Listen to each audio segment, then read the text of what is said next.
시내 물가에 이쁜 조약돌들이 어떡어떡 햇빛을 듬뿍 받고 물기를 머금은 파란 이끼들이 나무들에게 이쁜 옷을 입히고 있다. 옷을 입는 시간이 너무 더디어서 사람이 눈으로는 지켜보기가 지루한 시간이었으나 그만큼 시간이 여유를 느끼게 한다. 대지를 드레스룸처럼 여기며 이끼옷을 입는 나무가 끝없이 이어져 숲을 이루고 위험을 자랑하듯 으뜩 선 절벽이 천년만년을 지켜보며 흐뭇하게 웃고 있다.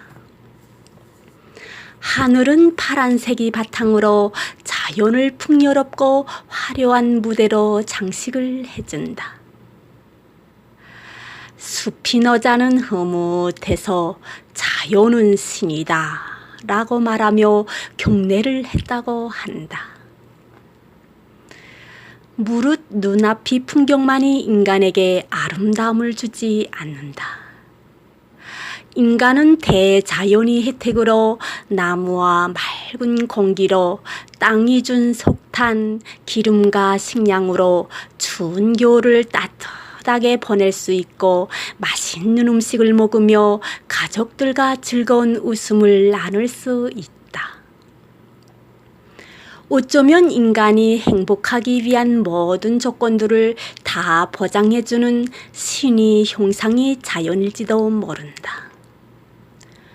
범이가 지하자원에 대한 공부를 하기 시작한 것도 무의식의 영역에서 인간으로부터 받은 상처를 치유해주는 자연이 더없이 친근한 어머니 품처럼 여겨져서일지도 모른다. 범이는 아름다운 황금색을 지닌 세상에서 제일 변하기가 어려운 금을 공부하기 시작하였다.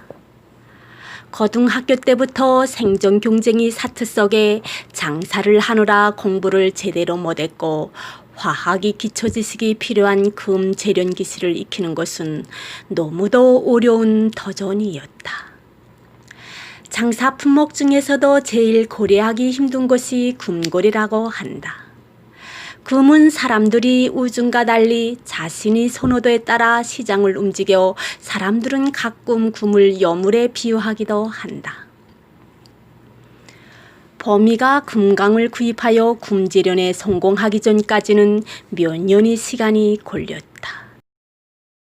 그동안에는 이미 전에 개척했던 시장인 산삼과 약초 장사를 하여 생계를 꾸려 나갔다.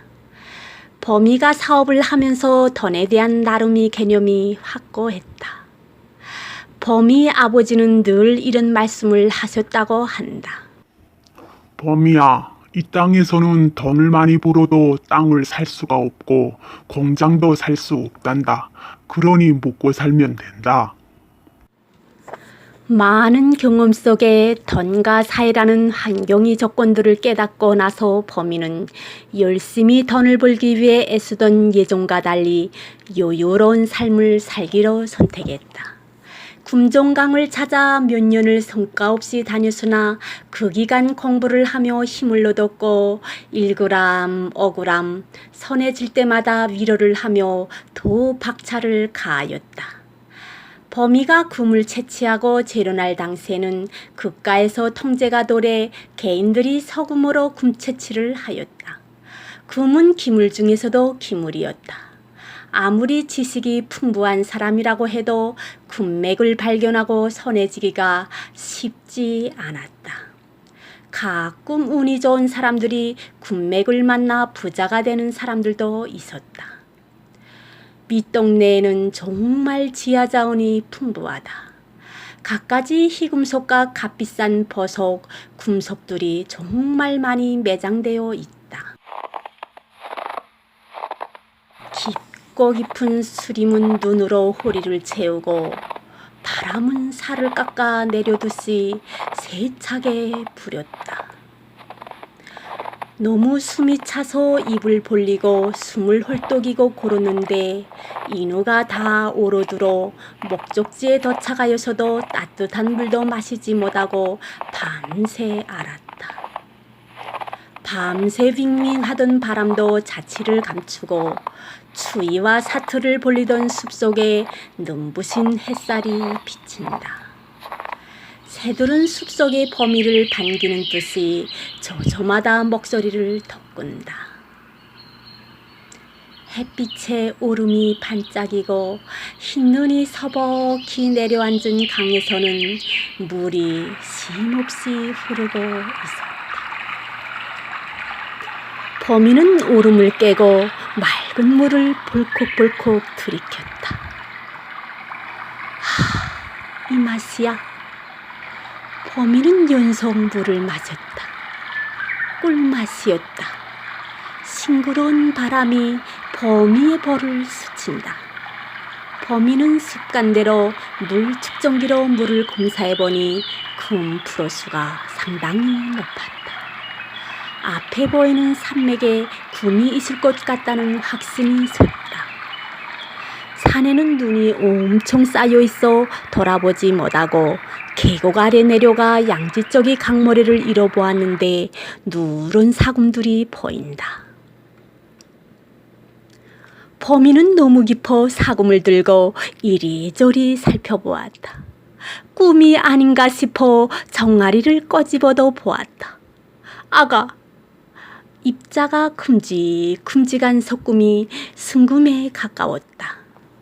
그곳은 금산이었는데 세월이 흐르면서 눈이 오고 비가 오고 바람이 불면서 부식된 금덩어리들이 떨어져 비가 오면 계곡으로 몰려 무게에 또 내려가지 못하고 움푹 패인 곳마다 모여 사람들이 자취가 없는 것이라 그대로 자연 속에 금들을 뿌려놓고 있었던 것이다.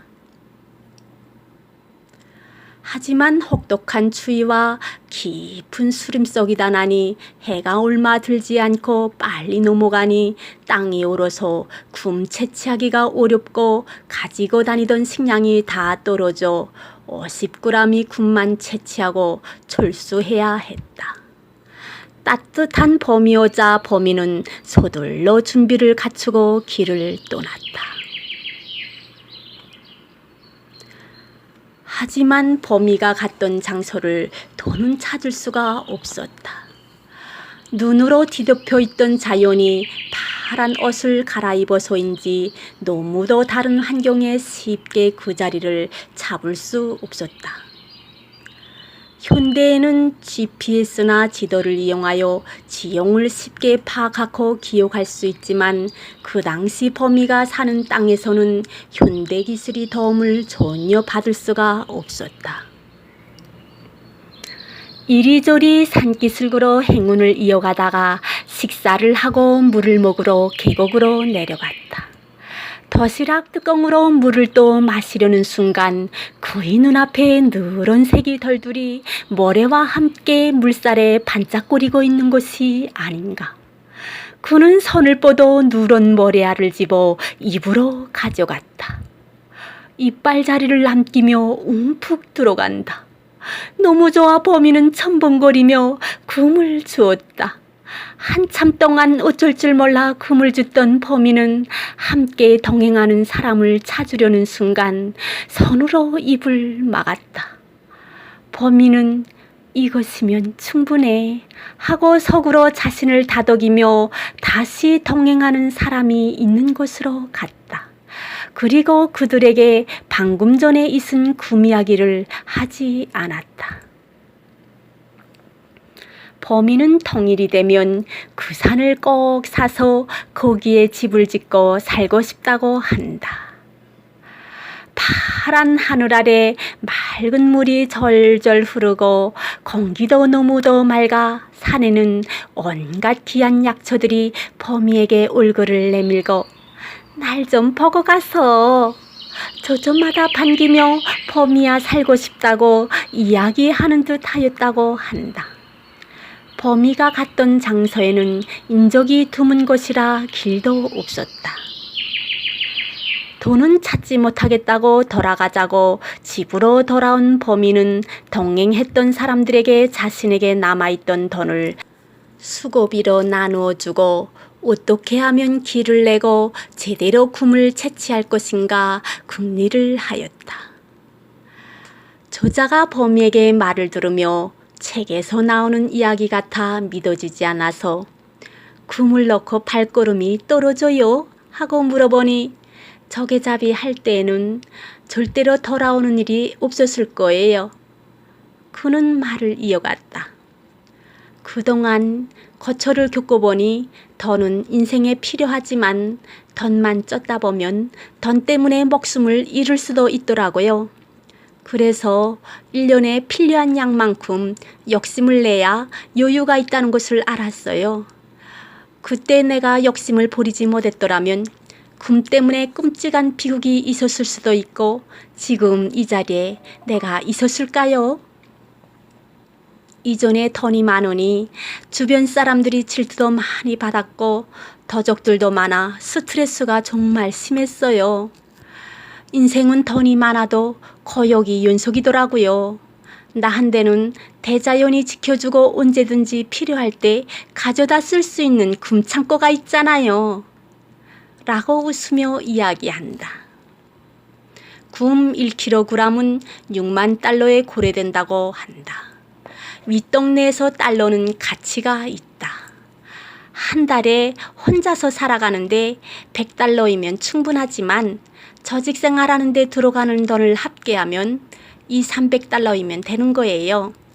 우리 돈으로 계산하면 아마 한 달에 20~30만 원이면 충분하거든요. 범이 인생에 남겨진 상처들이 너무도 마음을 아프게 해서 가끔은 펜을 넣고 더 이상 글을 쓸 용기가 없었다. 그러나 일단 시작한 글이어서 갓갓으로 힘을 내어 글을 이어왔었다. 너무나 힘든 사연에서는 대충 마무리를 짓고 다음 사연으로 전개하기도 했다. 그가 32살 되던 해에는 꿈속에서 간세음보살이 나타나 18번이 고생을 했으니 마지막 고비를 잘 넘겼다고 하면서 이제는 남아있는 고생이 없다고 했다고 한다. 꿈이 너무 신기하여 그동안의 일들을 돌이켜보니 정말 18번의 시련이 그의 기억을 스쳤다. 범이의 이야기에 힘이 났다. 이제는 행복을 이야기하고 싶었다. 저자가 미리 말하고 싶지만 신데렐라의 동화책의 이야기들이 25회부터 펼쳐진다.